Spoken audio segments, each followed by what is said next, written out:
Hello friends, શિયાળો આવી ગયો છે તો શિયાળામાં બધા જ લીલા શાકભાજી મળે છે, ખૂબ ભરપૂર માત્રામાં મળે છે. તો આ શાકભાજીને સેલિબ્રેટ કરવા માટે આપણે બનાવીએ છીએ શિયાળાનો રાજા એવો ગુટ્ટો. ગુટ્ટો બનાવવા માટે આપણે દેશી વાડીના ઉગેલા તાજા શાકભાજીનો જ યુઝ કરવાનો છે. એટલે આ રીતે બનેલો ગુટ્ટો ખાવાની તો કંઈક શિયાળામાં મજા જ અલગ હોય છે. ગુટ્ટાને બનતા 7 થી 8 કલાક જેટલો સમય લાગે છે. ધીમે તાપે પાકેલા આ સબ્જીને ખાવાની તો કંઈક મજા જ અલગ હોય છે. અને ગુટ્ટામાં કોઈ પણ પ્રકારના તેલ મસાલાનો યુઝ કરવામાં આવતો જ નથી. તો પણ આ વાનગી ખૂબ જ સરસ ટેસ્ટી બનીને તૈયાર થાય છે. તો 30 થી 35 જાતના આપણે શાકભાજી અહીંયા ગુટ્ટા બનાવવા માટે લીધા છે, જેમાં કંદમૂળ, આ રીતે બધા દાણાવાળા શાકભાજી, બધા લીલા શાકભાજી લીધા છે.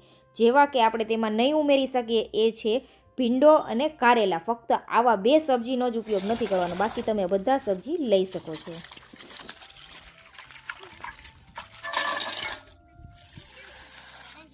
બધા જ શાકભાજીને આપણે સરસ ધોઈ લેવાના છે.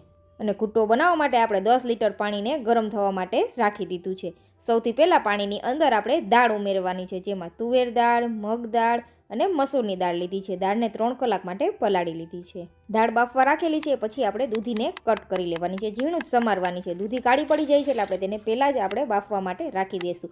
બાકી બીજા વેજીટેબલ છે તેને આપણે આ રીતે કટ કરી લઈશું. અને ગુટ્ટો બનાવવામાં સૌથી પહેલાં આપણે દાણાવાળા શાકભાજી હોય, હાર્ડ શાકભાજી, તે ઉમેરવાના છે. આ ગુટ્ટોની ખાસિયત એ છે ફ્રેન્ડ્સ કે આની અંદર બધા જ વેજીટેબલ પડે છે, એટલે આપણે બધા જ પ્રોટીન મળી જશે. આ રીતના કંદમૂળ છે તે આપણે કોઈ પણ શાકભાજીમાં નાખીને ખાતા ન હોય, પણ આની અંદર આપણે બધા શાકભાજી ઉમેરીશું એટલે બધા જ પ્રોટીન આપણને એકી સાથે મળી રહે.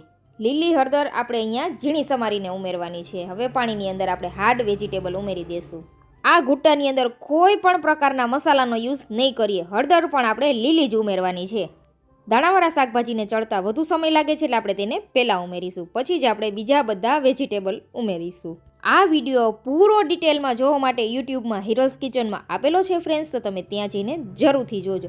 આપણે ફક્ત મસાલામાં નમક જ ઉમેરવાનું છે, બાકી કાંઈ જ વસ્તુ ઉમેરવાની નથી. સ્વાદ અનુસાર નમક ઉમેરી દઈશું અને બધા vegetable step by step cut કરીને આમાં ઉમેરી દેવાના. અહીંયા આપણે બધા જ લીલા શાકભાજી અને ફ્રૂટ પણ લીધેલા છે. તો ગુટ્ટો આપણો 50% કૂક થઈ જાય પછી જ તેની અંદર આપણે ફ્રૂટ ઉમેરવાના છે. તમે જોઈ શકો છો લીલા પાંદડાવાળા આપણે બધા જ ભાજીઓ પણ આની અંદર ઉમેરીશું. ગુટ્ટાની અંદર બધા જ પ્રકારના વેજીટેબલ આવી જાય છે એટલે આપણે અલગથી કાંઈ પણ વસ્તુ ઉમેરવાની આની અંદર જરૂર નથી. તેલ મસાલા નથી ઉમેરેલા તો પણ આનો ટેસ્ટ ખૂબ જ સરસ આવે છે. સાથે આદુ અને મરચાંની કટકી, લીલું લસણ, બધી જ વસ્તુ આપણે ભરપૂર માત્રામાં ઉમેરી દઈશું. અને ગુટ્ટો છે તે ધીમે તાપે આ રીતે સરસ પાકશે. અને દેશી ચૂલા ઉપર આ રીતે બનેલી સબ્જી ખાવાની તો કંઈક મજા જ અલગ હોય છે. ફક્ત શિયાળાની